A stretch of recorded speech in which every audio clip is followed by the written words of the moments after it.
श्रीलंका के राष्ट्रपति गोटाबाया राजपक्षे ने आपातकाल की घोषणा कर दी है। देश के अलग अलग हिस्सों में उग्र विरोधी प्रदर्शनों के बाद श्रीलंका सरकार ने यह फैसला लिया है कि श्रीलंका की अर्थव्यवस्था और सबसे बुरे दौर से गुजर रही है। आज़ादी के बाद पहली बार श्रीलंका अपने सबसे बुरे दौर में गुजर रहा है। जनता की बुनियादी ज़रूरतें पूरी कर पाने में सरकार असफल हो गई है। पेट्रोल, डीजल से लेकर दूध और दूसरी खाद्य सामग्री इतनी महंगी हो गई हैं कि लोग खरीद नहीं पा रहे। कभी पर्यटन के लिए दुनिया में मशहूर ये आइलैंड देश के आर्थिक तौर पर तबाह हो चुका है। हालात इतने बुरे हैं कि आज़ादी के बाद इस देश ने ऐसे हालात कभी नहीं देखे। एक बार फिर श्रीलंका में गृह युद्ध के मुहायने पर खड़ा हो गया है।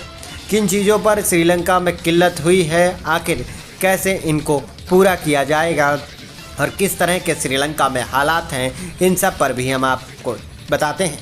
श्रीलंका में पेट्रोल और डीजल ख़त्म हो चुका है। देश के पास इतने पैसे नहीं बचे हैं कि बड़े स्तर पर तेल की खरीद कर सके। डीजल की किल्लत की वजह से सारे दिन बिजली षड्यंत्र बंद रहते हैं। एक दिन में 13 घंटे लोड शेडिंग हो रही है। बिजली की स्थिति इतनी ख़राब है कि वहाँ स्ट्रीट लाइट भी बंद कर दी गई हैं। अस्पतालों में बिजली की किल्लत की वजह से बहुत कम अस्पतालों में बिजली होती है और डॉक्टर ऑपरेशन तक नहीं कर पा रहे हैं।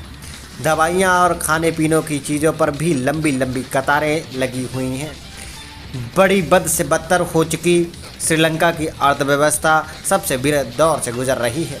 लोगों की क्रय क्षमता खत्म हो गई है। जनता दंगा करने पर उतर आई है। खाने के लिए लोग तरस रहे हैं। बेहद गंभीर स्थिति से गुजर रहा श्रीलंका इस वक्त मदद की गुहार लगा रहा है। तमाम देशों से मदद के लिए कह रहा है, लेकिन कोई हाथ आगे नहीं बढ़ा रहा।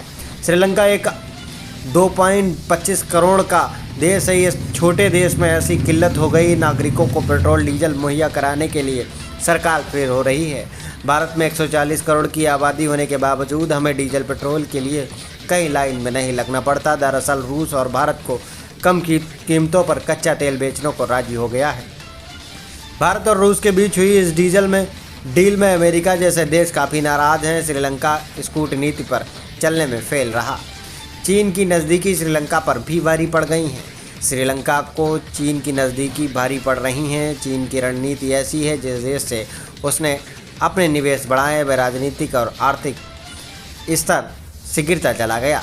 श्रीलंका और पाकिस्तान बड़े उदाहरण हैं। धीरे धीरे पाकिस्तान की भी उसी स्थिति की तरफ बढ़ रहा है जैसे ही स्थिति श्रीलंका की है। आपको बता दें, बेहद बुरे दौर से गुजरने वाला श्रीलंका अब भारत के सामने हाथ फैला रहा है, लेकिन चीन से नज़दीकियाँ होने के कारण अब भारत इतनी जल्दी मदद करने को फिलहाल तैयार होता दिखाई नहीं दे रहा है। श्रीलंका की आर्थिक बदहाली की बड़ी वजह विदेशी मुद्रा भंडार और आय गिरावट है।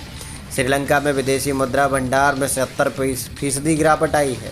फिलहाल श्रीलंका के पास 2.31 अरब डॉलर बेचे हैं विदेशी मुद्रा के रूप में। सिर्फ 17.5 हज़ार करोड़ रुपए ही श्रीलंका के पास है। श्रीलंका कच्चे तेल और अन्य चीज़ों का आयात एक साल में 91,000 करोड़ रुपए खर्च करता है। 91,000 करोड़ रुपए का, लेकिन श्रीलंका के पास इस समय बस 17.5 हज़ार करोड़ रुपए ही बचे हैं। फिलहाल अब देखने वाला ये सवाल है कि किस तरह से श्रीलंका इतनी बुरे दौर से वापस लौटेगा और कौन श्रीलंका की मदद करेगा।